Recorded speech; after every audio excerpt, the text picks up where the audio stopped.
guys, today for my first vlog. Hi guys, today for my first vlog I'm going to be talking about The Diving Bell and the Butterfly by Jean-Dominique Bauby. It has been described as one of the great books of the century, and it is truly a remarkable book.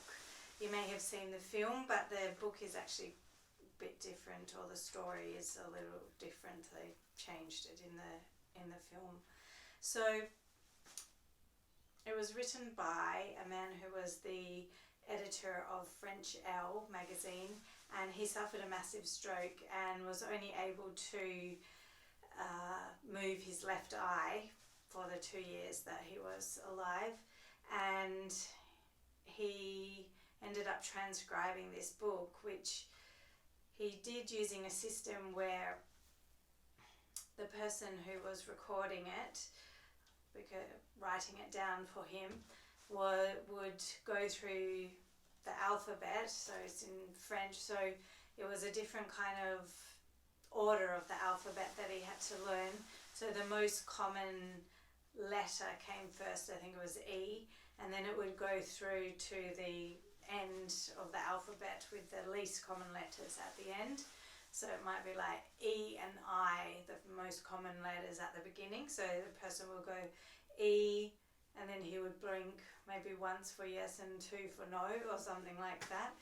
And then that's how the book was written. So going all the way through to, I don't know, just W, perhaps the last letter, the least common letter in French. I'm just making that up. I don't know exactly what it is. But yeah, so that's how he transcribed the book. It's not a very big book. It's 140 pages, but it is an amazing book, and I loved it, and I would highly recommend it. It's just really well written. It's very simple. I love that style of writing as well, where you don't say everything and a lot is left up to the imagination, but also is very straightforward, and it tells a lot. It's very poignant. It tells a lot about life as well. So one of my favorite,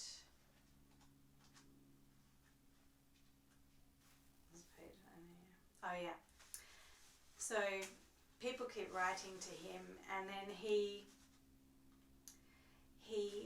decided, like, he can't write back to everyone, so he's just going to write one newsletter a month. So this is in 1995, and so the group email's not really around at that point. So, like, for example, and he was really living the high life before he had 2 young children around age 10 and 12, I think, a boy and a girl, and he also had a girlfriend, an ex-partner who was the mother of his children, and his girlfriend of 3 years, and they were very much in love. He lived in Paris.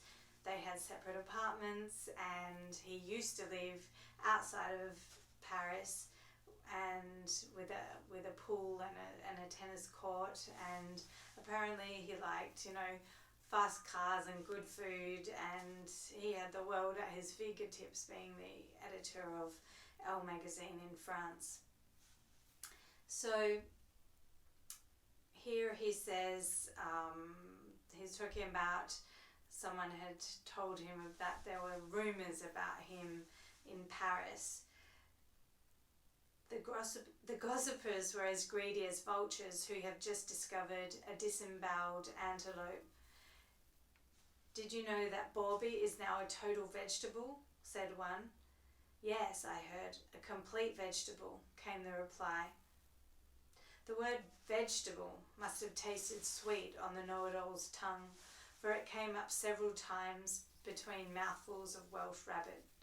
The tone of voice left no doubt that henceforth I belonged on a vegetable stall and not to the human race.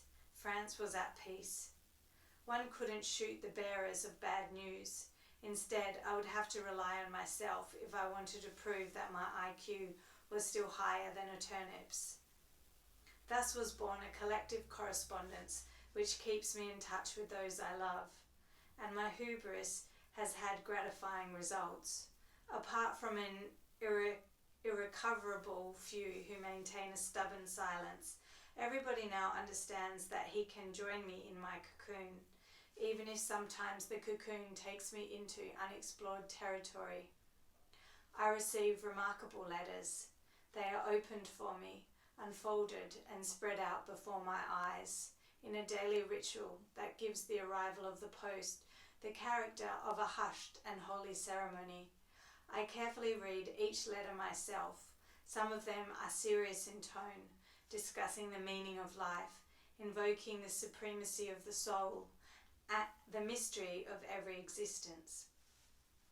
And by a curious reversal, the people who focus most closely on these fundamental questions tend to be people I had known only superficially.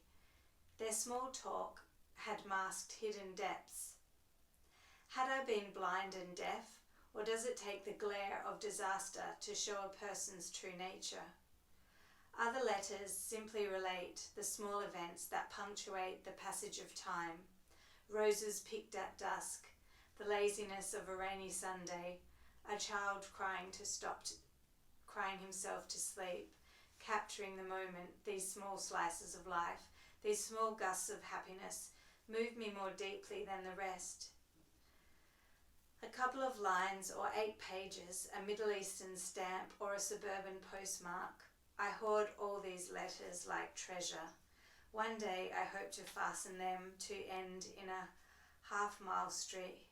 to end in a half-mile streamer, to float in the wind like a banner raised to the glory of friendship.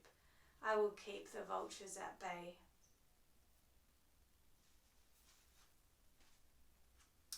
So that is it, read by me imperfectly.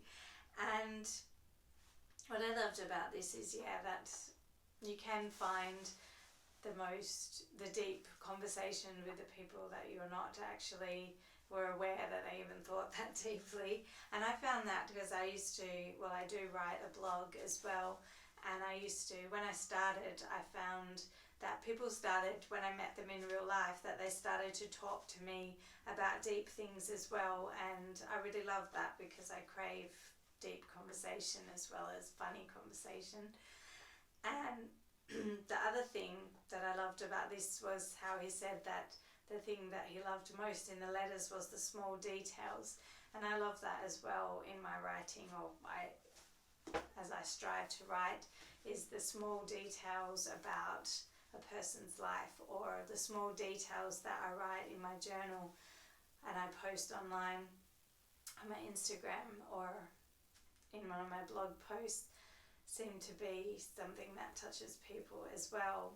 It's about the black coffee in the morning and the simple salad. That reminds me too of another favorite writer of mine, Haruki Murakami. He's a Japanese writer and very prolific and famous. And what I got from his writing, he also writes quite simply, but there's a repetition of certain things like the black coffee or the simple salad that just holds so much in it. Like as soon as I read that someone ordered a black coffee or he was making a simple salad for dinner, it just conjures up such feeling. And it really taught me that you don't have to try that hard in writing to make the most descriptive language, use the most descriptive language, or describe something in the most descriptive way to have a really big impact. Sometimes the simplest things have the biggest impact, like the black coffee and the simple salad. And today I was struggling to write because I'm writing a new book. It is about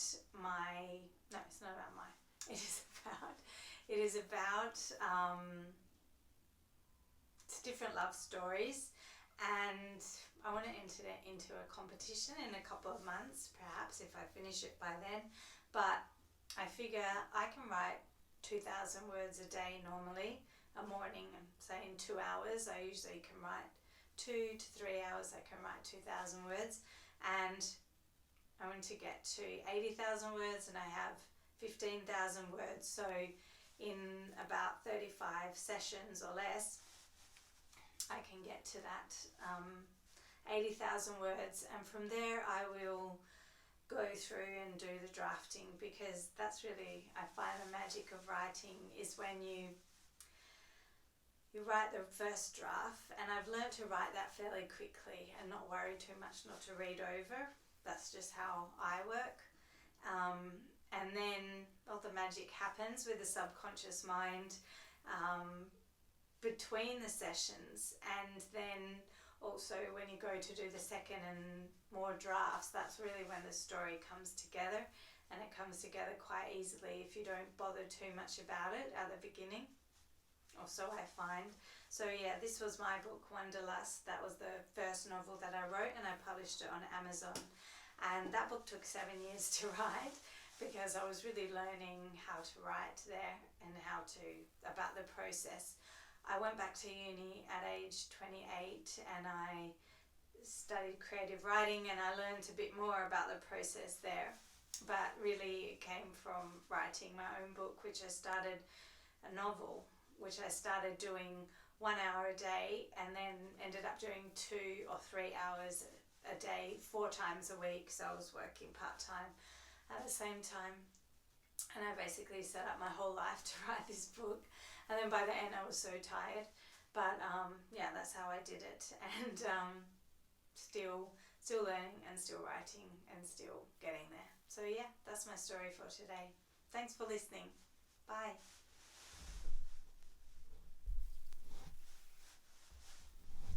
Oh yeah, and please like and subscribe and share this if you enjoyed it. Thanks so much. Bye.